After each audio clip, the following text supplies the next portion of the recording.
Welcome to Cooperage, the new age of learning. ಇವತ್ತು history chapter 7 effects of British rule in India ಪಾಠ ನಾವು ನೋಡ್ತಾ ಇದ್ದೀವಿ.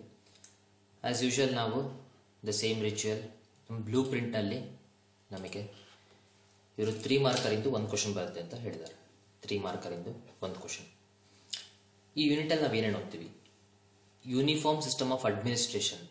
British ಬಂದ ಮೇಲೆ ನಮ್ಮ ಅಡ್ಮಿನಿಸ್ಟ್ರೇಷನ್ ಹೆಂಗೆ ಯೂನಿಫಾರ್ಮ್ ಸಿಸ್ಟಮ್ ಆಯಿತು, ಎಕನಾಮಿಕಲ್ ಇನ್ಫ್ಲುಯೆನ್ಸ್ ಹೆಂಗಾಯಿತು, ಇಂಡಸ್ಟ್ರಿ ಸ್ಥಿತಿಗತಿಗಳು ಏನಾಯಿತು, ಲ್ಯಾಂಡ್ ಟ್ಯಾಕ್ಸ್ಗಳು ಯಾವ ರೀತಿ ಅಂದರೆ ಜಮೀನ್ದಾರಿ, ರಿಯೋತ್ವಾರಿ, ಮಹಲ್ವಾರಿ ಇದೆಲ್ಲ ಹೆಂಗೆ ಬಂತು, ಟ್ರಾನ್ಸ್ಪೋರ್ಟ್ ಆ್ಯಂಡ್ ಕಮ್ಯುನಿಕೇಷನ್ ಸಿಸ್ಟಮ್ ಏನಾಯಿತು, ಇದಿಷ್ಟ್ರ ಬಗ್ಗೆ ನಾವು ತಿಳ್ಕೊಳೋದು effect of British rule in India. 3 ಮಾರ್ಕರಿಂದ ಒಂದು ಕ್ವಶನ್ನು, ದೇರ್ ಫೋರ್ ಡಿಸ್ಕ್ರಿಪ್ಟಿವ್ ಕ್ವಶನ್ ಬರೋ ಸಾಧ್ಯತೆ ಇದೆ. ನೀವು ನೀಟಾಗಿ ಇದನ್ನು ಕತೆ ಅರ್ಥ ಮಾಡಿಕೊಂಡು ಅದನ್ನು ಬರೆದ್ರೆ ಸಾಕು.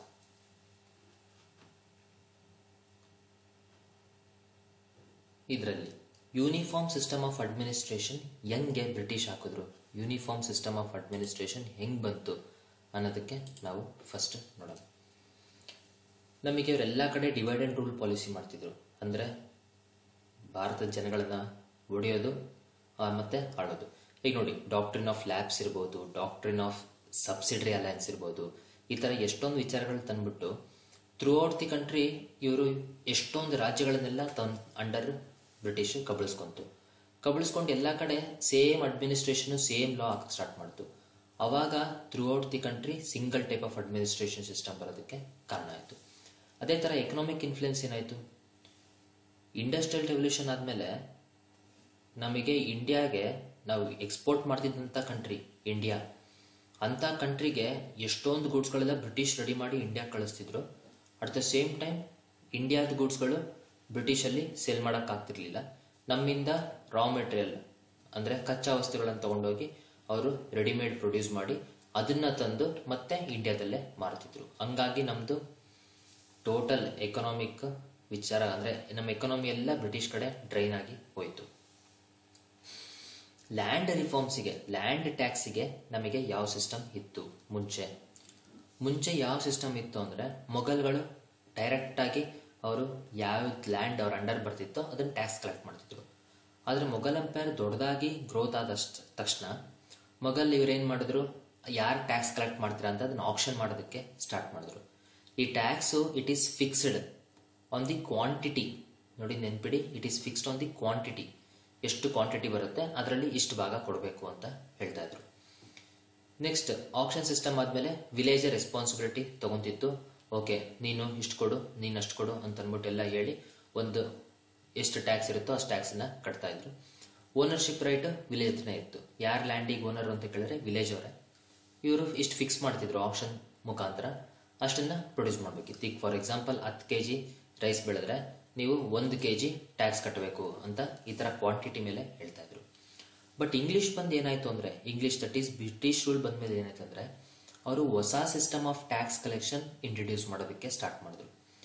ಅಂದರೆ ಯಾವ ಥರ ಈ ಫಾರ್ಮರ್ಸು ಅಥವಾ ವಿಲೇಜ್ ಹತ್ರ ಇತ್ತಲ್ಲ ಲ್ಯಾಂಡ್ ಓನರ್ಶಿಪ್ಪು, ವಿಲೇಜ್ ಅಂದರೆ ಫಾರ್ಮರ್ಸ್ ಕೈಲಿತ್ತು, ಅದನ್ನು ಇವರು ತೆಗೆದಾಕಿದ್ರು. ಫಾರ್ಮರ್ಸ್ ಕೈಲಿಲ್ಲ ಅಂದರೆ ಯಾರ ಕೈಲಿದೆ, ಇವರು ಜಮೀನ್ದಾರ್ಸ್ ಅಂತ ಅಂದ್ಬಿಟ್ಟು ಇವರು ಎಸ್ಟಾಬ್ಲಿಷ್ ಮಾಡಿದ್ರು. ಲ್ಯಾಂಡ್ ಲಾರ್ಡ್ಸ್, ಜಮೀನ್ದಾರ್ಸ್ ಅಂದರೆ ಲ್ಯಾಂಡ್ ಲಾರ್ಡ್ಸ್. ಇಲ್ಲಿ ಟ್ಯಾಕ್ಸು ಫಿಕ್ಸ್ಡ್ ಆನ್ ಕ್ವಾಂಟಿಟಿ ಮಾಡಿದ್ರೆ ಇಲ್ಲಿ fixed based on the area of the land. ಇಷ್ಟು ಏರಿಯಾ ಅಂದರೆ ಇಷ್ಟು ಟ್ಯಾಕ್ಸ್ ಕೊಡಬೇಕು ಅಂತ ಹೇಳ್ತಿದ್ರು. ಆ ಏರಿಯಾ ಫಲವತ್ತಾಗಿದೆಯಾ ಇಲ್ವಾ, ಮಣ್ಣಿಂದ ಸತ್ವ ಏನು, ಎಷ್ಟು ಪ್ರೊಡ್ಯೂಸ್ ಆಗುತ್ತೆ, ಇದು ಯಾವುದನ್ನು ಅವ್ರು ತಲೆ ಕೆಡಿಸ್ಕೊಂತಿರಲಿಲ್ಲ. ಇಷ್ಟು ಏರಿಯಾ ಇದೆ, ಇಷ್ಟು ಟ್ಯಾಕ್ಸ್ ಕಟ್ಟು ಅಂತ ಅವರು ಹೇಳ್ತಿದ್ರು. ಅನಂತರ ನೆಕ್ಸ್ಟ್ ಇವರು ಜಮೀನ್ದಾರಿ ಸಿಸ್ಟಮ್ ಅಂತ ಇಂಟ್ರೊಡ್ಯೂಸ್ ಮಾಡಿದ್ರು. ಈ ಜಮೀನ್ದಾರಿ ಸಿಸ್ಟಮ್ ಇಲ್ಲೂ ಕೂಡ ಮೊಘಲಲ್ಲಿ ಕೂಡ ಜಮೀನ್ದಾರಿ ಸಿಸ್ಟಮ್ ಅಂತಾನೆ ಇತ್ತು. ಇವರು ಜಮೀನ್ದಾರಿ ಸಿಸ್ಟಮ್ ಅಂದ್ರೇನು, ಪರ್ಮನೆಂಟ್ ಸೆಟಲ್ಮೆಂಟ್ ಅಂತ ಆರ್ ಜಮೀನ್ದಾರಿ ಸಿಸ್ಟಮ್ ಅಂತ ಇವರು ಕರೀತಾರೆ ಇಂಗ್ಲಿಷ್ ಅವರು. ಇದನ್ನ ನಮಗೆ zamindars implemented by lord Cornwallis. ಅದಕ್ಕೆ ನೀವು ಇದು ಮೆಕ್ಕೆಜೋಳ ಕಾರ್ನಿಂದ ನೆನ್ಪಿಡ್ಕೊಳ್ಳಿ. ಸೊ ಜಮೀನ್ದಾರ್ ಅಂತಂದ್ರೆ ದಟ್ ಈಸ್ ಲ್ಯಾಂಡ್ ಅಗ್ರಿಕಲ್ಚರಲ್ಲಿ ಮೆಕ್ಕೆಜೋಳ ಬೆಳೀತಾರೆ. ಮೆಕ್ಕೆಜೋಳ ಇಂಗ್ಲೀಷಲ್ಲಿ ಕಾರ್ನ್ ಅಂತಾರೆ. ದೇರ್ಫೋರ್ ಜಮೀನ್ದಾರಿ ಸಿಸ್ಟಮಿಗೆ ಕಾರ್ನ್ವಾಲಿಸ್, ಇದನ್ನು ನೆನ್ಪಿಡಿ. ನೆಕ್ಸ್ಟ್ ಪರ್ಮನೆಂಟ್ ಸೆಟಲ್ಮೆಂಟ್, ಅದೇ ಕಾರ್ನ್ವಾಲಿಸ್ ಅಂತ ಹೇಳಿದೆ. ಪರ್ಮನೆಂಟ್ ಸೆಟಲ್ಮೆಂಟ್ ಇದು ಜಮೀನ್ದಾರಿ ಸಿಸ್ಟಮ್ ಅಂತ ಕೂಡ ಕರೀತಾರೆ. ಇದು ಹೆಂಗೆ ಏನಿತ್ತು, ಮೇಲೆ ಬ್ರಿಟಿಷ್ ಗೌರ್ಮೆಂಟ್ ಇತ್ತು, ಅನಂತರ ನೆಕ್ಸ್ಟ್ ಜಮೀನ್ದಾರ್ಸ್ ಇದ್ರು. ಜಮೀನ್ದಾರ್ಸ್ ಅಂದ್ರೆ ಯಾರು? Landlords. ಕೆಳಗಡೆ ಫಾರ್ಮರ್ಸ್, ದಟ್ ಈಸ್ ಪೆಸೆಂಟ್ಸ್ ಇದ್ರು. ಲಾರ್ಡ್ ಕಾರ್ನ್ವಾಲಿಸ್ ಇದನ್ನ ಬೆಂಗಾಲ್, ಬಿಹಾರ್, ಒರಿಸ್ಸಾ, ದಟ್ ಈಸ್ ಬಾಬ್ ಅಲ್ಲಿ ಇಂಟ್ರೊಡ್ಯೂಸ್ ಮಾಡಿದ್ರು. ಇವರು ಲ್ಯಾಂಡ್ ಲಾರ್ಡ್ಸ್ ಒಂದಿಷ್ಟು ಅಮೌಂಟ್, ಅಂದ್ರೆ ನೋಡಿ, ನೀವು ಲ್ಯಾಂಡ್ ಲಾರ್ಡ್ಸ್, ನೀವು ನನಗೆ ಏನ್ ಮಾಡ್ತೀರಿ ಗೊತ್ತಿಲ್ಲ, ಇಷ್ಟು ಏರಿಯಾದಿಂದ ನನಗೆ 10 ರೂಪಾಯಿ ನೀವು ಕಲೆಕ್ಟ್ ಮಾಡ್ಕೊಡ್ಬೇಕು ಅಂತ ಹೇಳ್ತಾರೆ. ಅಂದ್ರೆ 10 ರೂಪಾಯಿನ ಇವರು ಬ್ರಿಟಿಷ್ಗೆ ಕೊಡಬೇಕು ಲ್ಯಾಂಡ್ ಲಾರ್ಡ್ಸು. ನೀವು ಪೆಸೆಂಟ್ಸ್ ಅಥವಾ ಫಾರ್ಮರ್ಸ್ ಇಂದ ಎಷ್ಟು ಕಲೆಕ್ಟ್ ಮಾಡ್ತೀರಾ ನನಗೆ ಸಂಬಂಧ ಇಲ್ಲ. ಯಾರು ಜಾಸ್ತಿ ಕಲೆಕ್ಟ್ ಮಾಡ್ತಾರೋ ಅವರಿಗೆ ನಾನು ಲ್ಯಾಂಡ್ ಲಾರ್ಡ್ ಅನ್ನೋ ಪಟ್ಟ ಕೊಟ್ಟಿದ್ದೀನಿ, ನೀವು ಎಷ್ಟಾರ ಕಲೆಕ್ಟ್ ಮಾಡ್ಕೊಳ್ಳಿ, ನಂಗೆ ಸಂಬಂಧ ಇಲ್ಲ. ನನಗೆ ನೀವು ಎಷ್ಟು ಕೊಡಬೇಕು? 10 ರೂಪಾಯಿ ಅಂತೂ ಕೊಡಲೇಬೇಕು.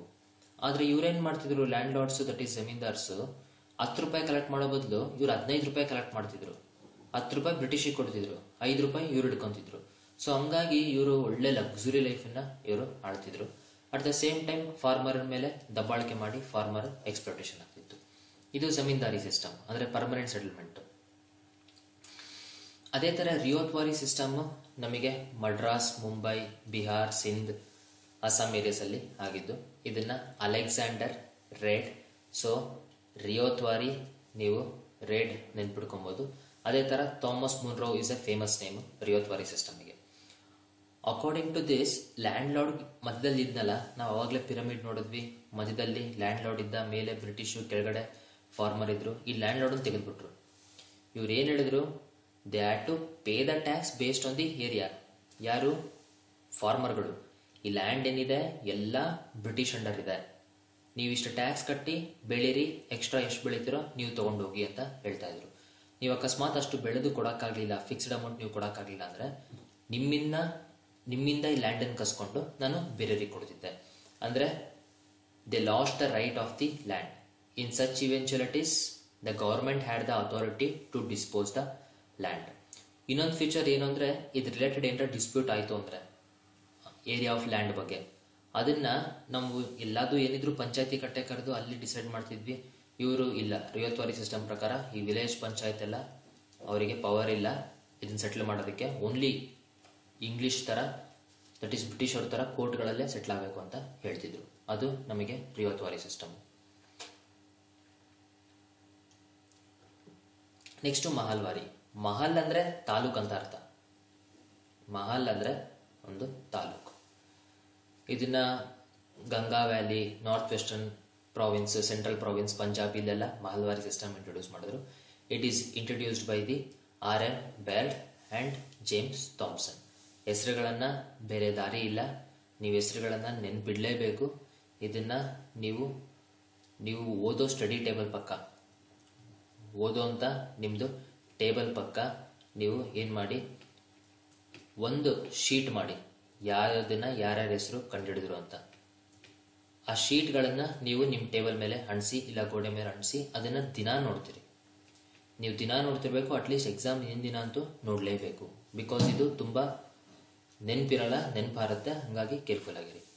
ಇಲ್ಲೇನ್ ಮಾಡಿದ್ರು, ಇನ್ಸ್ಟೆಡ್ ಆಫ್ ಲ್ಯಾಂಡ್ ಲಾರ್ಡ್ಸ್ ಇವರು ಇಡೀ ಒಂದು ಮಹಲ್ ಅಂದ್ರೆ ಒಂದು ತಾಲೂಕಿಗೆ ಒಬ್ಬ ವಿಲೇಜ್ ಹೆಡ್ಮ್ಯಾನ್ ಅಂದ್ರೆ ಮಹಲ್ದಾರ್ ಅಂತ ಇರ್ತಿದ್ದ. ನೀನ್ ನೋಡಪ್ಪ, ಈ ವಿಲೇಜ್ ಇಂದ ಎಲ್ಲ ಟ್ಯಾಕ್ಸ್ ಕಲೆಕ್ಟ್ ಮಾಡಿ ನನಗೆ ನೀನು ಇದನ್ನ ಕೊಡು ಅಂತ ಅಂದ್ಬಿಟ್ಟು ಇವರು ಹೇಳ್ತಾ ಇದ್ರು. ನೆಕ್ಸ್ಟ್ ಈ ಮಹಲ್ದಾರ್ಸ್ ಕೂಡ ಏಜೆಂಟ್ ಆಗಿ ಆಕ್ಟ್ ಮಾಡ್ತಿದ್ರು.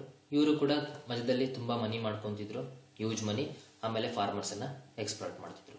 ಈ ತರ 3 ಸಿಸ್ಟಮ್ ಲ್ಯಾಂಡ್ ಅಲ್ಲಿ ಬಂತು. ಈಗ ನೋಡಿ, ಒಂಚೂರು ನೀವು ರೀಕ್ಯಾಪ್ ಮಾಡಿ ನೋಡಿದ್ರೆ, ನಾವಿಲ್ಲಿ ನೋಡ್ತಾ ಇರೋದು ಅಡ್ಮಿನಿಸ್ಟ್ರೇಷನ್ ನೋಡಿದ್ವಿ, ಎಕನಾಮಿಕ್ ನೋಡಿದ್ವಿ, ಲ್ಯಾಂಡ್ ನೋಡಿದ್ವಿ. ಈ ಲ್ಯಾಂಡ್ ಅಲ್ಲಿ ನಮಗೆ ಬಂದಿತ್ತು ಪರ್ಮನೆಂಟ್ ಸೆಟಲ್ಮೆಂಟ್, ರಿಯೋತ್ವಾರಿ, ಆಮೇಲೆ ಮಹಲ್ವಾರಿ. ಸೊ ಲ್ಯಾಂಡ್ ರೆವಿನ್ಯೂ ಪಾಲಿಸಿಯಲ್ಲಿ ಪರ್ಮನೆಂಟ್ ಸೆಟಲ್ಮೆಂಟ್, ರಿಯೋತ್ವಾರಿ, ಮಹಲ್ವಾರಿ ನಮಗೆ ಬಂದಿತ್ತು. ನೆಕ್ಸ್ಟ್ ಈಗ ನೋಡಿ, ಇದು ನೋಡೋದಕ್ಕೆ ನಮಗೆ ಮೂರು ಬೇರೆ ಅನ್ಸುತ್ತೆ. ಪರ್ಮನೆಂಟ್ ಸೆಟಲ್ಮೆಂಟ್ ಅಂದ್ರೆ ಜಮೀನ್ದಾರಿ ಇದಿರ್ಬೋದು, ರಿಯೋತ್ವಾರಿ, ಮಹಲ್ವಾರಿ ಬೇರೆ ಬೇರೆ ಅನ್ಸಿದ್ರು. ಅವ್ರಿಗೆಲ್ಲಾದ್ರದ್ದು ಮೂಲ ಗುರಿ ಏನಿತ್ತು, exploitation of the farmer and wealth concentration. ಅವರ ವೆಲ್ತ್ ತಗೊಳೋದು, ಫಾರ್ಮರ್ಸ್ ಇನ್ ವೆಲ್ತ್ ಎಲ್ಲ ಅವ್ರು ತಗೊಳೋದು. ಡಿಫ್ರೆಂಟ್ ಏರಿಯಾಸ್ ಅಲ್ಲಿ ಡಿಫ್ರೆಂಟ್ ನೇಮ್ ಕೊಡೋಕೆ ಸ್ಟಾರ್ಟ್ ಮಾಡಿದ್ರು ಅಷ್ಟೇ. ಬಟ್ ಇದೆಲ್ಲದ ಎಫೆಕ್ಟು ಸೇಮು, ಫಾರ್ಮರ್ಸ್ ಅನ್ನ ಪಾವರ್ಟಿಗೆ ತಳ್ಳಿದ್ರು. ಉಪವಾಸ ಕೆಡವುದ್ರು. ಇಂಡಸ್ಟ್ರೀಸ್ ಅಲ್ಲಿ ಏನಾಯ್ತು, ಭಾರತದ ಇಂಡಸ್ಟ್ರೀಸ್ಗೆ ಏನ್ ಎಫೆಕ್ಟ್ ಆಯ್ತು? ಸೊ ಇಂಡಸ್ಟ್ರಿಯಲ್ ರೆವಲ್ಯೂಷನ್ ಆಯ್ತು. ಇಂಡಸ್ಟ್ರಿಯಲ್ ರೆವಲ್ಯೂಷನ್ ಆಗಿ ಇಂಗ್ಲೆಂಡ್ ನಲ್ಲಿ ಎಲ್ಲ ಟೆಕ್ನಾಲಜಿ ಬಂತು.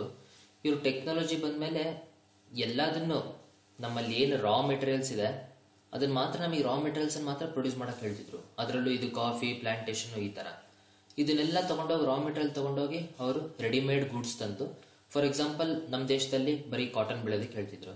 ಆ ಕಾಟನ್ ಅನ್ನ ಅವರು ಇಂಗ್ಲೆಂಡ್ಗೆ ತಗೊಂಡು ಹೋಗ್ತಿದ್ರು. ಇಂಗ್ಲೆಂಡ್ ಅಲ್ಲಿ ತಗೊಂಡೋಗಿ ಅವರಿಗೆ ಅಲ್ಲಿ ಇಂಡಸ್ಟ್ರೀಸ್ ಇತ್ತು, ಅದರಿಂದ ರೆಡಿಮೇಡ್ ಅವರು ಅನ್ಕೊಳ್ಳಿ ಟೀ ಶರ್ಟ್ ಮಾಡಿದ್ರು. ಈ ಟಿ ಶರ್ಟ್ ಅನ್ನ ಮತ್ತೆ ತಂದು ಇಂಡಿಯಾದಲ್ಲಿ ಸೇಲ್ ಮಾಡಿದ್ರು. ಸೊ ಈ ತರ ಮಾಡ್ತಾ ಇದ್ರು. ಹಾಗಾಗಿ ನಮ್ಮ ಇಂಡಸ್ಟ್ರೀಸ್ ಎಲ್ಲ ಬಿದ್ದೋಗಕ್ಕೆ ಸ್ಟಾರ್ಟ್ ಆಯ್ತು. ಅವ್ರು ಮಾಡರ್ನ್ ಟೆಕ್ನಾಲಜಿ ಮುಂದೆ ನಾವು ಹೊಡೆದಾಡೋದಕ್ಕೆ ಆಗ್ಲಿಲ್ಲ. ಬಿಕಾಸ್ ನಮ್ಮ ಹತ್ರ ಟೆಕ್ನಾಲಜಿ ಗೊತ್ತಿಲ್ಲ. ಇನ್ನ ನಾವು ಕೈಯಲ್ಲೇ ಇದನ್ನ ಬಟ್ಟೆ ನೇಯೋದು ಇದನ್ನೆಲ್ಲ ಮಾಡ್ತಾ ಇದೀವಿ. ಸೊ ಹಂಗಾಗಿ ಭಾರತದ ಇಂಡಸ್ಟ್ರಿಗಳೆಲ್ಲ ಹಾಳಾಗೋಯ್ತು. Next education. ಕೆಲವು ಹಾಳಾಗಿರೋ ವಿಚಾರಗಳಿದ್ರೆ, ಕೆಲವು ಉದ್ಧಾರ ಆಗಿರೋ ವಿಚಾರಗಳು ಇದೆ. ಬ್ರಿಟಿಷರು ಏನ್ ಮಾಡಿದ್ರು, ಅವ್ರು ಬರಕ್ಕಿಂತ ಮುಂಚೆ ನಮ್ದು ಎಜುಕೇಶನ್ ಹೆಂಗಿತ್ತು, ಟ್ರೆಡಿಷನಲ್ ಸ್ಕೂಲ್ಗಳಲ್ಲಿ ಮದ್ರಾಸಗಳಲ್ಲಿ ಜಸ್ಟ್ ನಮಗೆ ರಿಲಿಜಿಯಸ್ ಎಜುಕೇಶನ್ ಕೊಡ್ತಿದ್ರು. ವೇದಾಸನ ಓದಿಸೋದು ಈ ತರ ರಿಲಿಜಿಯಸ್ ಎಜುಕೇಶನ್ ಕೊಡ್ತಾ ಇದ್ರು. ಬ್ರಿಟಿಷ್ ಬಂದು ವೆಸ್ಟರ್ನ್ ಎಜುಕೇಶನ್ ಕೊಡಬೇಕು ಅಂದ್ಬಿಟ್ಟು ಅವರು ಡಿಸೈಡ್ ಮಾಡಿದ್ರು. ಯಾಕೆ ವೆಸ್ಟರ್ನ್ ಎಜುಕೇಶನ್ ಇವ್ರು ಓದ್ತಾ ಇದ್ರೆ ನೋಡಿ ಇದು ಬ್ರಿಟಿಷಿನ ಗುಣಗಳು, ಹಂಗಾಗಿ ಬ್ರಿಟಿಷ್ ನಿಮ್ಮನ್ನ ಉದ್ಧಾರ ಮಾಡೋದಕ್ಕೆ ಬಂದಿದ್ದಾರೆ ಅಂತ ತೋರಿಸ್ಕೊಳೋದಕ್ಕೋಸ್ಕರ ಸೊ ವೆಸ್ಟರ್ನ್ ಥಿಂಕಿಂಗ್ ಅನ್ನ ಇನ್ಕ್ಲೂಡ್ ಮಾಡಿದ್ರು. ಅದರಲ್ಲಿ ನಮಗೆ ಸಿಸ್ಟಮ್ಯಾಟಿಕ್ ಎಜುಕೇಶನ್ ಬಂದಾಗ ಈ 3 ಜನದ ಹೆಸರು ಮರೆಯಂಗಿಲ್ಲೇ ಇಲ್ಲ. ಯಾವ್ದ್ಯಾವುದು ನಮಗೆ ಡಬ್ಲ್ಯೂ ಮತ್ತೆ ಉಲ್ಟಾ ಎಂ ಮತ್ತೆ W, that is William Bentinck, ಆಮೇಲೆ ಎಂ ಮೆಕ್ಯುಲೆ, ನೆಕ್ಸ್ಟ್ ಡಬ್ಲ್ಯೂ ವುಡ್. ಈ 3 ಜನದ ಹೆಸರು ನೀವು ನೆನ್ಪಿಟ್ಕೊಳ್ಳೇಬೇಕು. ಇವರು ಇಂಗ್ಲಿಷ್ ಎಜುಕೇಶನ್ ಇಂಡಿಯಾದಲ್ಲಿ ಹೆಲ್ಪ್ ಮಾಡಿದ್ರು.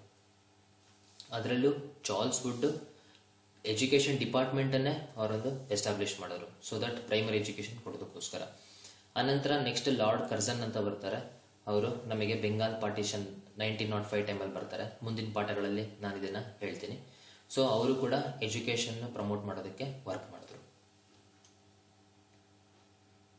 ಇನ್ನ transport and communication. Transport and communication ಅಲ್ಲಿ ರೈಲ್ ಗಾಡಿ ಇವರು ಫಸ್ಟ್ ಹಾಕಿದ್ದು, ಇವ್ರು ನಮ್ಮ ಜನಗಳನ್ನ ಅಲ್ಲಿ ಇಲ್ಲಿ ಮೂವ್ ಮಾಡಬೇಕು ಅಂತಲ್ಲ. ನಮ್ಮ ದೇಶದಲ್ಲಿ ಮೂಲೆ ಮೂಲೆಗಳಲ್ಲೂ ಎಷ್ಟೊಂದು ರಾ ಮೆಟೀರಿಯಲ್ಗಳಿದೆ, ಅದನ್ನೆಲ್ಲ ಹೋಗಿ ಎತ್ಕೊಂಡ್ಬರೋದು ಯಾರು?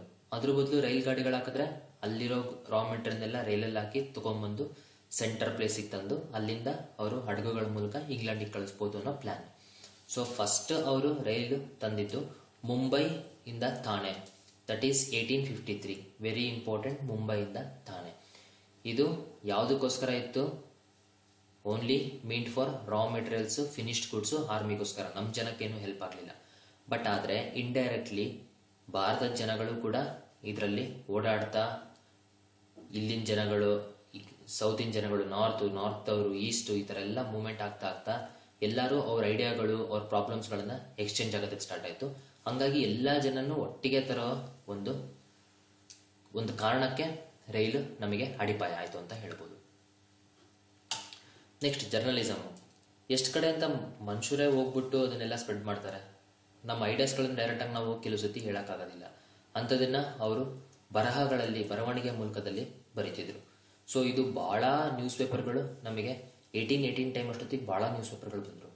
ಇಂಪಾರ್ಟೆಂಟ್ ನಮಗೆ ಇವನ್ನ ನೀವು ನೆನ್ಪಿಡ್ಬೋದು. ಮಂತ್ಲಿ ನಮಗೆ ದಿಗ್ದರ್ಶನ್, ಸಮಾಚಾರ ದರ್ಪಣ್, ಆಮೇಲೆ ರಾಜಾರಾಮ್ ಮೋಹನ್ ರಾಯ್ದು ನಾನು ಮುಂಚೆ ಪಾಠದಲ್ಲಿ ಹೇಳಬೇಕಾದ್ರೆ ಅವರೊಂದು ವೀಕ್ಲಿ ಮ್ಯಾಗಝಿನ್ ಸಂವಾದ ಕೌಮುದಿ ಅಂತ ಹೇಳಿದ್ದೆ, ಅದು. ಈ ಥರ ಎಲ್ಲ ನಮಗೆ ಎಸ್ಟಾಬ್ಲಿಷ್ ಆಗೋದಕ್ಕೆ ಸ್ಟಾರ್ಟ್ ಆಯಿತು. ಮೊದಲನೇದಾಗಿ ಒಬ್ಬ Indian first newspaper start ಮಾಡಿದಂದ್ರೆ ಅದು ರಾಜಾರಾಮ್ ಮೋಹನ್ ರಾಯ್ ಸಂವಾದ ಕೌಮುದಿ. ಈ ಸಮಾಚಾರ ದರ್ಪಣ್ ಆಗಲಿ ಅಥವಾ ದಿಗ್ದರ್ಶನ್ ಆಗಲಿ ಇದೆಲ್ಲ ಇಂಗ್ಲಿಷ್ ಅವರೇ ಸ್ಟಾರ್ಟ್ ಮಾಡಿದ್ದು. ದಟ್ ಈಸ್ ಇಂಗ್ಲಿಷ್ ಮತ್ತು ಬ್ರಿಟಿಷ್ ಅಂದರೆ ಇಬ್ರು ಸೇಮು. ನಾನು ಇಂಟರ್ಚೇಂಜ್ ಯೂಸ್ ಮಾಡ್ತಿರ್ತೀನಿ, ವರ್ಡ್ಸ್ ನೆನಪಿರಲಿ. English news paper Calcutta journal ಅಂತ ಒಂದು ಸ್ಟಾರ್ಟ್ ಆಯಿತು. ಅವರು ಬ್ರಿಟಿಷ್ ಗೌರ್ಮೆಂಟ್ ಬಗ್ಗೆ ಸರಿ ಬೈದರು. ಇದ್ರ ಎಡಿಟರ್ ಬಂಕಿಂಗಮ್ ಅನ್ನೋ ವ್ಯಕ್ತಿ. ಇವನಿಗೆ ಏನು ಮಾಡಿದ್ರು ಅಂತಂದರೆ ಇವನು ಹಿಡಿದು ಅವನು ಪ್ರಿಂಟಿಂಗ್ ಮಿಷನ್ನ ಕಸ್ಕೊಂಡು, ಇನ್ಮೇಲೆ ನೀನು ಏನೇ ಪ್ರಿಂಟ್ ಮಾಡೋಂಗಿದ್ರು ಮೊದಲು ಗವರ್ನರ್ ಜನರಲ್ ಹತ್ರ ಪರ್ಮಿಷನ್ ಕೇಳಿ ಅವ್ರು ಒಪ್ಪಿಗೆ ಆಗಿದ್ದನ್ನು ಮಾತ್ರ ಪ್ರಿಂಟ್ ಮಾಡಬೇಕು ಅಂತ ಹೇಳಿದ್ರು. ಅಂದರೆ ನಮ್ಮದು ಸ್ವಂತ ಅಸ್ತಿತ್ವನೇ ಕಳ್ಕೊಂಡಂಗೆ ಆಯಿತು. ಸೊ ಇಂಡಿಯನ್ ನ್ಯೂಸ್ ಪೇಪರ್ಗಳಲ್ಲಿ ಸಚ್ ನ್ಯೂಸ್ ಪೇಪರ್ ಕೆಲವು ನಾವು ನೆನ್ಪಿಡ್ಬೇಕಾದಂಥದ್ದು ಹಿಂದೂ ಪ್ಯಾಟ್ರಿಯಾಟ್ ಅಂತ ಇತ್ತು. ಫಾರ್ ಮೆನಿ ಇಯರ್ಸ್ ನಮಗೆ ನೆಕ್ಸ್ಟ್ ಬೆಂಗಾಲ್ನಲ್ಲಿ ಸೋಮ ಪ್ರಕಾಶ ಅಂತ ಬಂತು. ಅದನ್ನ it is been started by Ishwar Chandra Vidyasagar. So ಈ ತರ ಎಷ್ಟೊಂದು ನ್ಯೂಸ್ ಪೇಪರ್ಗಳು ಬಂತು. ಅನದರ್ ನ್ಯಾಷನಲಿಸ್ಟಿಕ್ ನ್ಯೂಸ್ ಪೇಪರ್ ನೀವು ಅಮೃತ್ ಬಾಜಾರ್ ಪತ್ರಿಕೆ ನೆನ್ಪಿಡ್ಬೋದು. ಎಷ್ಟೊಂದು ನ್ಯೂಸ್ ಪೇಪರ್ಗಳು ನಮಗಿದೆ. ಸೊ ನಮಗೆ ಇಲ್ಲಿರೋದು 3 ಮಾರ್ಕರ್ ಇಂದು ಒಂದು ಕ್ವಶನ್. ಸೊ ಜರ್ನಲಿಸಂ ಬಗ್ಗೆ ಅವ್ರು ಒಂದು ಕ್ವಶನ್ ಕೇಳಿದ್ರೆ ನೀವು ಇಷ್ಟು ವಿಚಾರಗಳನ್ನ ಸ್ಥೂಲವಾಗಿ ಬರೆದ್ರೆ ಬೇಕಾದಷ್ಟಾಯ್ತು. ಇದನ್ನ ಡಿಡ್ ಯು ನೋ ಅಲ್ಲಿ ನಮಗಿದೆ. ಫಸ್ಟ್ ಇಂಡಿಯನ್ ನ್ಯೂಸ್ ಪೇಪರು ನಮಗೆ ಬೆಂಗಾಲ್ ಗಜೆಟ್ ಭಾರತದಲ್ಲಿ ಸ್ಟಾರ್ಟ್ ಆಗಿದ್ದು. ಸೊ ಇದನ್ನ ಜೇಮ್ಸ್ ಆಗಸ್ಟ್ ಸ್ಟಾರ್ಟ್ ಮಾಡಿದ್ದು. ಇದೇ ತರ ನಾವು ಅವಾಗಲೇ ನೋಡಿದ್ವಲ್ಲ, ಗವರ್ನರ್ ಜನರಲ್ ಪ್ರಿಯೋರ್ ಅಪ್ರೂವಲ್ ಇರಬೇಕು, ಇಲ್ಲಾಂದ್ರೆ ಯಾವುದೂ ನ್ಯೂಸು ಹಾಕಂಗಿಲ್ಲ. ಅದರಿಂದ ಇವರೊಂದು ಆಕ್ಟ್ ಸ್ಟಾರ್ಟ್ ಮಾಡಿದ್ರು, that is news paper act ಅಂತ. ಈ ಆಕ್ಟ್ ಪ್ರಕಾರ ನೀವು ಗವರ್ನರ್ ಜನರಲ್ ಕೇಳಿ ನೀವು ಏನ್ ಬೇಕೋ ಅದು ಎಸ್ಟಾಬ್ಲಿಷ್ ಮಾಡಬೇಕು. ಈ ವ್ಯಕ್ತಿ ಇದನ್ನಲ್ಲ ಬೆಂಗಾಲ್ ಗಜೆಟ್, ಇವನಿಗೆ ವಾರನ್ ಹೇಸ್ಟಿಂಗ್ಸ್ ಇವನಿಗೆ ಬೈದು ನೀನು ಡಿಫಮೇಷನ್ ಮಾಡ್ತಿದ್ಯಾ, ನನ್ನ ಬಗ್ಗೆ ಕೆಟ್ಟದಾಗಿ ಬರಿತಾ ಇದೆಯಾ ಅಂತ ಇವನಿಗೆ ಹೇಳಿ ಆ ಪೇಪರ್ ಪ್ರಿಂಟಿಂಗ್ ಅನ್ನೇ ಸ್ಟಾಪ್ ಮಾಡಿ ಆ ವ್ಯಕ್ತಿ that is James August, that is ಬರಹಗಾರ, ಆ ಪತ್ರಿಕೆ ಬರಹಗಾರ ಏನಿರ್ತಾನೆ ಚೀಫ್ ಎಡಿಟರ್, ಅವನನ್ನ ಪ್ರಿಸನ್ ಹಾಕ್ತಾರೆ. ಇನ್ನ ಒಂದೊಂದು ಮಾರ್ಕಿಂದ ಇದು ನಿಮಗೆ ಗೊತ್ತಿರಲಿ, ಸುರೇಂದ್ರನಾಥ್ ಬ್ಯಾನರ್ಜಿ ಅಂತ ಅವರು ಸ್ಟಾರ್ಟ್ ಮಾಡಿದಂಥದ್ದು 2. ಸುರೇಂದ್ರನಾಥ ಬ್ಯಾನರ್ಜಿ, ದ ಬೆಂಗಾಲೆ ಹೆಸರು, ದ ಟ್ರಿಬ್ಯೂನ್ ಇದೆರಡು ಹೆಸರು. ಬಾಲಗಂಗಾಧರ್ ತಿಲಕ್ ನಾನು ಮುಂಚೆನೆ ಹೇಳಿದ್ದೆ ನೋಡಿ, ಕೇಸರಿ ಮ್ಯಾಗಝಿನ್ ಹೆಸರು ಕೇಸರಿ. ಅದೇ ತರ ಮರಾಠ ಮ್ಯಾಗಝಿನ್ ಹೆಸರು ಮರಾಠ ಒಟ್ಟಿಗೆ ಬರಲ್ಲ ಅಂತ ಹೇಳಿದ್ದೆ. ಅಂದ್ರೆ ಕೇಸರಿ ಮರಾಠಿನಲ್ಲಿ ಬರೆದ್ರು, ಮರಾಠ ಅಂತ ಹೆಸರು ಇಂಗ್ಲಿಷ್ನಲ್ಲಿ ಬರೆದ್ರು. ಇದು ನಿಮಗೆ ನೆನಪಿರ್ಲಿ. ಮರಾಠ ಒಟ್ಟಿಗೆ ಬರೋದಿಲ್ಲ. ಸೊ ಅಂದ್ರೆ ಮರಾಠಿ ಅಲ್ಲಿ ಕೇಸರಿ, ಮರಾಠ ಅಂದ್ರೆ ಅದು ಇಂಗ್ಲಿಷ್ನಲ್ಲಿ. ಅದೇ ತರ ನಮ್ಮ ಕರ್ನಾಟಕದಲ್ಲಿ ಫಸ್ಟ್ ಬಂದಿದ್ದು ಮಂಗಳೂರು ಸಮಾಚಾರ ಫಸ್ಟ್. ಇದನ್ನ ಮಾಯಿಂಗ್ಲಿಂಗ್ ಅಲ್ಲಿನ ಮಂಗಳೂರಲ್ಲಿ ಮಿಷನರಿಗಳು ಸ್ಟಾರ್ಟ್ ಮಾಡಿದ್ರು. ಅನಂತರ ಮೈಸೂರು ರೆಕಾರ್ಡರ್, ಕರ್ನಾಟಕ ಪ್ರಕಾಶಿತ, ಈ ತರ ಅನೇಕ ಕನ್ನಡ ನ್ಯೂಸ್ ಪೇಪರ್ಗಳು ಕೂಡ ಬಂತು. ಸೊ ಇಲ್ಲಿಗೆ ನಮ್ದು ಈ ಯೂನಿಟ್ ಮುಗೀತು. ಚಿಕ್ಕ ಯೂನಿಟ್, ಬಟ್ ಆದ್ರೆ ಕನ್ಸಾಲಿಡೇಟ್ ಆಗಿ ಅವರು 3 ಮಾರ್ಕರ್ ಇಂದು ಒಂದು ಕ್ವಶನ್ ಇದರಲ್ಲಿ ಕೊಡ್ತಾರೆ. ಮೋಸ್ಟ್ ಆಫ್ ದಿ ಕೋರ್ಸ್ ನಾನು ಇವಾಗ ಮಧ್ಯದಲ್ಲೇ ಹೇಳಿದ್ದೀನಿ. ಸೊ ಇದಕ್ಕಾಗಿ ಸಪ್ರೇಟ್ ಕಾಪರ್ ಕೋರ್ಸ್ ಮಾಡೋವಂಥದ್ದು ಏನಿಲ್ಲ.